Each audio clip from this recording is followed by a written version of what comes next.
마지막 사건 하나 더 살펴보도록 하겠습니다. 아내가 타준 미숫가루를 먹고 남편이 사망했다는 소식이 들려왔습니다. 남편이 처음에 그걸 먹고 나서 이 상한 꿀을 탄 거 아니냐 이런 전화까지 아내에게 했다고 하는데 어떤 사건입니까? 네, 지난 5월 27일 오전 7시 23분인데요. 30대 여성 A씨가 119에 전화를 걸어가지고 남편이 쓰러졌는데 지금 문제가 생겼다 이랬는데 나중에 병원으로 이송하는 과정에서 그 남편이 사망을 하고 말았습니다. 근데 이제 부검을 의뢰를 했죠. 그런데 부검 결과가 이제 2달 뒤인 7월 25일 날 나왔는데 그 결과가 아주 놀라웠습니다. 즉 다시 말해서 치사량 3.7mg 이상의 니코틴 중독으로 밝혀졌다는 말이죠. 그런데 이 남편 B씨 같은 경우는 2013년 이후부터는 전혀 담배를 피지 않았다라고 하는 사실이 이제 밝혀졌고, 그래서 이제 경찰에서는 바로 강력 사건으로 전환해서 이제 수사에 들어갔습니다. 그리고 이제 확인을 해보니까 사망 며칠 전 바로 집 근처에 있는 전자담배 판매업소에서 바로 이 여성이 니코틴 용액을 구입을 했다라고 하는 사실을 밝혀냈고요.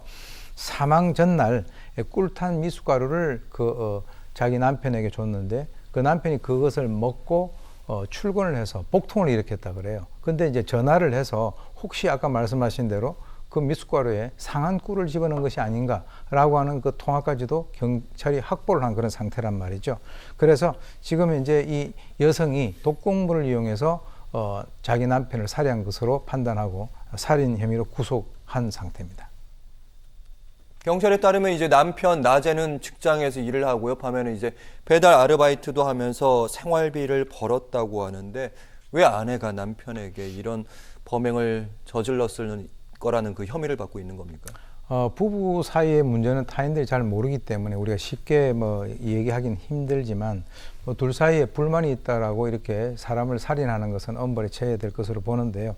남편은 지금 아까 말씀하신 대로 굉장히 성실하게 생활을 해왔던 사람이다. 그런데 평소에 바로 이 범인으로 지목된 이 아내가 카드 빚이 상당히 많고 대출을 많이 받았다. 그래서 이 두 사람 사이에 상당히 어떤 갈등들이 있었다라고 하는 것을 우리가 봤을 때, 이 남편 명의로 또 우리가 이제 주목되는 것이 보험을 하나 들어놨단 말이죠. 1억 원. 그리고 그 남편이 사망을 하게 되면 그 보험금을 수령할 사람으로 자신을 갖다 지목을 했다.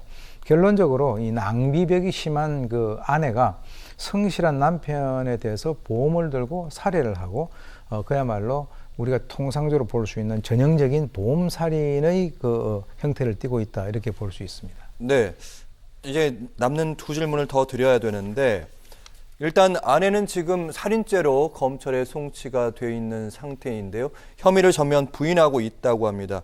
경찰이 혐의를 이제 밝히려면 어느 부분의 수사에 초점을 둬야 될까요? 초기 경찰 수사 단계에서 이 여성이 경찰 수사를 하면서 뭐라고 이제 거짓말을 했냐면 우리 남편은 2013년에 담배를 끊은 게 아니라 최근까지 담배를 폈다 이렇게 주장을 했었습니다. 그건 거짓으로 밝혀졌는데 그럼 담배를 피는 분들이 이렇게 니코틴 중독으로 바로 이렇게 사망하는 그런 일이 잘 있을 수가 없는 그런 사안이거든요. 네. 또 하나는 검찰에 송치가 되고 난 이후에도 자신의 혐의를 갖다 부인을 하고 있는 그런 상태입니다. 그런데 실제로 아까 말씀드렸지만은 근처에서 니코틴 그 액상을 갖다가 구입을 했다든가 이것들이 전부 다 명백한 증거로 지금 나와 있는데 아마 이 여성의 입장에서는 끝까지 그 혐의를 갖다가 부인을 하려고 하는 그런 그 노력을 하고 있는 것 같은데 글쎄요, 빨리 모든 것을 자백을 하고 용서를 비는 것이 좋을 것 같고요.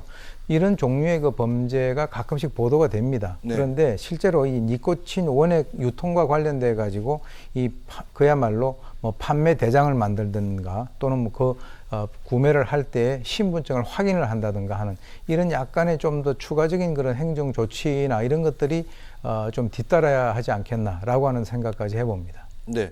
일단 니코틴 원액 유통에 구멍이 뚫렸다. 방금 비슷한 말씀도 좀 해주셨는데요. 지금은 니코틴 원액을 구입하는데 아무래도 니코틴 원액 같은 경우는 고농도의 어떻게 보면 몸에 들어갔을 경우에 조금만 들어가도 위험한 상황이잖아요. 대장만 만들어서는 되는 게 아니고 또 해외에서 이렇게 직구로 하는 경우도 있거든요. 그렇습니다. 사실 저게 독극물이거든요. 그야말로 이제 사람을 어떤 음료수라든가 이런 데 넣어서 그것을 가지고 살인을 할 수 있는 그런 굉장히 위험한 것이기 때문에 이것에 대한 어떤 그 사회적인 논의라든가 또는 뭐 일반적으로 우리가 독극물을 판매 또는 구매하는 그런 것에 대한 어떤 제한사항까지를 포함을 해서 광범위한 논의가 이번 기회에 한번 있었으면 하는 그런 마음입니다. 네. 일단 마지막 질문을 드릴 수 있는 질문은 어쨌든 살인 혐의를 받고 있는 거고요. 분명히 CCTV 증거도 나와 있을 거고, 그리고 고농도의 그 니코틴 용액을 산 영수증도 있을 거고, 증언도 좀 있을 거고. 이런 혐의가 만약에 입증이 법원에서 된다면 어느 정도의 형량을 저희가 예상해 볼 수 있을까요? 그것은 이제 우리가 이제 명백한 이제 살인에 해당이 되는데, 이거 일단 그 대법원에 보면 살인죄의 그 양형 기준이 있습니다. 그래서 이제 이것이 독극물을 사용했느냐, 아주 시신을 훼손했느냐 하는 등등의 여러 가지 어떤 기준을 중심으로 해서 이 그 여성에 대한 형이 결정이 될 것으로 보이는데요. 제가 볼 때는 뭐 그것에 대한 가장 기본이 되는 것은 대법원에 보면 살인죄에 대한 양형 규정이 각 그 케이스마다 구체적으로 구분이 되어 있습니다. 네. 자, 오늘 있었던 사건, 사고들 오윤성 교수님과 함께 얘기를 나눴습니다. 오늘 말씀 잘 들었습니다. 고맙습니다.